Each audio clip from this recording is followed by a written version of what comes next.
When I told my story to an American Armenian armenologist, he said, it turns out that the same thing happened over and over again. I was born in a village called Leninabad in Nakhichevan, where my 5 brothers were born. Many of them were half naked, robbed, beaten and broken, dishonored and wounded. During mass deportations, hundreds of Armenians became victims of genocide. Innocent and defenseless old people, women and children were tortured and subjected to terrible physical and moral torture. We didn't have one house in Baku. We had several houses in the old Armenian district in Baku and on the central avenue of Baku. Our relocation process actually started after the Sumgait pogroms. The forensic examination revealed the cause of death. They were dismembered and burned. These people with different addresses and histories and more than 100,000 Artsakh citizens who arrived in Armenia from Nagorno-Karabakh are united by the fear of being killed, the loss of their homes and the status of forcibly displaced people. According to official data, more than 500,000 Armenians were forcibly displaced from Azerbaijan only during 1988-1992. However, expert studies document that more than 800,000 Armenians were forcibly displaced. And this despite the fact that displacement had indirectly started much earlier than 1988. Mariam Avakian tells by her family example. They ran away from the village of Bananz in 1971 when her father, who was a truck driver, was saved from being killed once again. Unprepared, my father placed us in the truck on November 16, 1971. Most of our possessions remained in our 2-story house. We ended up in front of one of the Nork Marash huts. In those years, there were no Azerbaijanis living in their village. There were active Armenians who wanted to erect a monument dedicated to the Armenians who died in the Great Patriotic War. But 3 days before the opening, at night, the Azerbaijanis broke it. Then it turned out that they had compiled a list of village activists to take revenge. At that time, 300 families left Bananz. And if until 1988 an appropriate environment was created for the Armenians to live, then in 1988 they were already operating openly. Already in 1988, when a self-defense committee was created in the Armenian district of Ganzak and they tried to cooperate with the Soviet forces, they told the Armenians, you should leave Kirovabad, you must leave Ganzak and go. We cannot protect you, we have no weapons to give you. I attended the Armenian school in our village. There were 2 departments under one roof, Armenian and Azerbaijani. Both of them had grades from 1 to 10. When I reached the 6th grade, there was already no Armenian class. Armenians had left the village. The formula of leaving one's home to save one's life was already implemented in Nakhichevan earlier.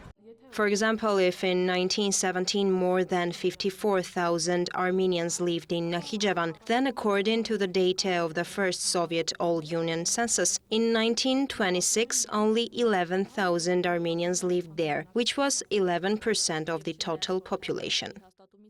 After the establishment of the Soviet regime, Armenians wanted to return to their homes, but the government of Azerbaijan did not allow the Armenians of Nakhichevan to return to their former places of residence, arguing that land division had already been carried out and there were no free territories. Later, during the whole Soviet period, the remaining Armenians in Nakhichevan were subjected to ethnic, political, economic and cultural oppression, as a result of which their territory was almost completely depopulated.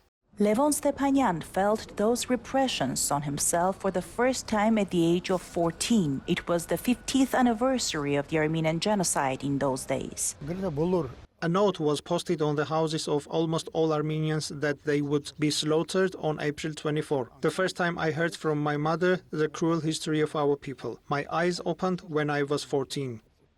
Although direct violence was used against people in Nakhichevan in 1988-89, says Levon Stepanyan, by then most of the Armenians had already left.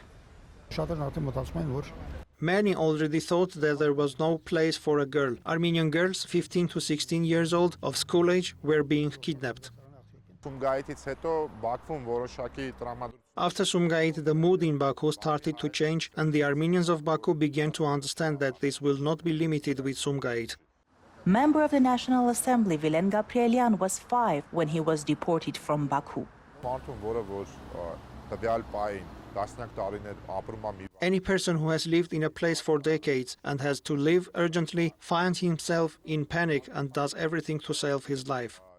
First, in 1988, they moved the small children of the family. They still had hope. They didn't want to be separated from the house.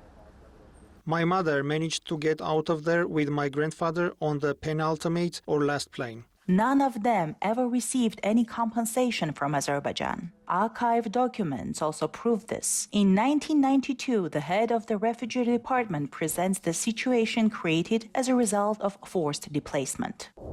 To date, none of the deportees has received the compensation for the value of the houses and property they left in Azerbaijan, savings, bank deposits, state and personal insurance money, in case when the Armenian government paid 70 million rubles in loans to the 107,000 Azerbaijanis who left Armenia. No Azerbaijani left Armenia without exchanging or selling the house. The Ministry of Justice and the National Archives of Armenia conducted a joint study. In total, we are talking about more than 12,000 apartments. If we take into account the large number of Azerbaijani families in contrast to Armenian families, then we are talking about 50,000 people. When they left Armenia, they got an equivalent apartment in Azerbaijan. However, the equivalence of the exchange was not adequate. In exchange for a 2-room apartment with an area of 33 square meters in Yerevan, they took a 4-room apartment with an area of 60 square meters in Baku. This is one of the best exchange cases. There are Azerbaijanis who have exchanged one house with several people. In fact, they went to Baku and became the owner of several houses. And Armenians came to Ararat, for example, and saw that several families came to live in a hut in a village. Even these days, the rhetoric of the compensation demand circulating in Azerbaijan is one of the false theses of Azerbaijani historiography. The inflated number of Azerbaijanis who left Nagorno-Karabakh is also a historiographical forgery. According to the first Soviet census of 1926, the total population of Nagorno-Karabakh was 125,300, of which 111,694, or 89.1%, were Armenians. In the following decades, with the special policies, they tried to change that proportion. The reduction of the territory of the autonomous oblast, an action of Armenian settlements to Azerbaijani communities, and the targeted demographic policy of the 70s.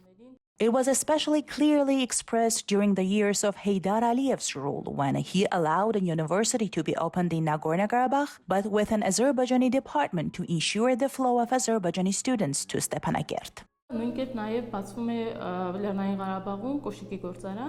In the same way, a shoe factory was opened in Nagorno-Karabakh. One goal was to send workers from neighboring Azerbaijani regions to Nagorno-Karabakh and increase the number of Azerbaijanis. In 1970-1979, the number of Azerbaijanis in Nagorno-Karabakh increased by 16,000. Thus, according to the first census of the Soviet Union in Nagorno-Karabakh, which was conducted in 1926, the population was 125,000, of which 111,694, or 89.1%, were Armenians, and 12,592, 10%, were Azerbaijanis. In 1979, the population of Nagorno-Karabakh was 162,181, of whom 123,076, or 75.9%, were Armenians, and 37,264, or 23%, were Azerbaijanis. The last census of the Soviet Union of Nagorno-Karabakh was in 1989, when a large number of Armenians had already been forcibly displaced, for example, from Shushi. According to that census, the number of Nagorno-Karabakh residents was 189,000, of which 145,000 were Armenians, or 77%, and 40,000 were Azerbaijanis, or 22%. And why and how did Azerbaijanis leave Nagorno-Karabakh? Mayram Avakian responds with a question. Բազում վկաներ կան արտասահմանյան լրագրողները եւ այլ, որոնք վկայում են, որ There are many witnesses, including international journalists, who documented that in 1992, Nagorno-Karabakh was in complete blockade. After cleansing Sumgait Gandzak from Armenians, Azerbaijan came to Nagorno-Karabakh. 40,000 Azerbaijanis had to sit and wait to see how their compatriots would bombard them. They quit and left voluntarily. They could stay by the side of the Armenians and share their hard fate. However, they decided on a voluntary position. What kind of refugee can we talk about? A maximum of 350,000 Azerbaijanis lived in 7 regions who were involved in the military operations against Nagorno-Karabakh in those years, continues Mayram Avakian. However, the number of Azerbaijanis, which doesn't even reach 400,000, has grown to 1 million, not only in the Azerbaijani, but also in the Russian media. The journalist of the Russian state media circulates and spreads Azerbaijani narratives about refugees, false numbers, creates heartbreaking story. This is in fact a manifestation of the policy of Russian side to intensify the tension in Armenia-Russia relations. The journalist of the Rossiya 1 TV station shows with archive footage that the Azerbaijanis allegedly left Nagorno-Karabakh in a hurry without taking anything, and then lists the village names where the Azerbaijanis are now returning. Shushi is also mentioned under the Azerbaijani name as the historical cultural center of the region. I guess this is not a coincidence at all. As Medusa and Insider revealed, there is a certain methodology provided to Russian propaganda companies and journalists to present the Armenian-Azerbaijani issue. From time to time, they explode either through the lips of the Foreign Ministry spokesperson Maria Zakharova or Russian propagandists. Despite the large number of documented facts, archive materials, and bitter memories, Armenia today has nothing on the issue of refugees on international platforms.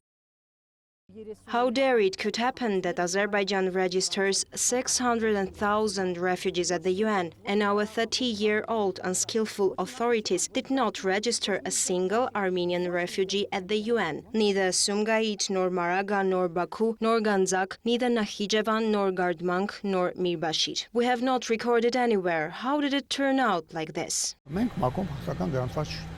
We have no refugees registered in the UN and Azerbaijan has it. We provided compensation during Soviet Armenia, but Azerbaijan did not provide compensation. Azerbaijan demands compensation from us for alleged cultural monuments. It has destroyed 70,000 cultural monuments in territory of Nakhichevan. 70,000. Today, there is almost no Armenian trace in the territory of Nakhichevan.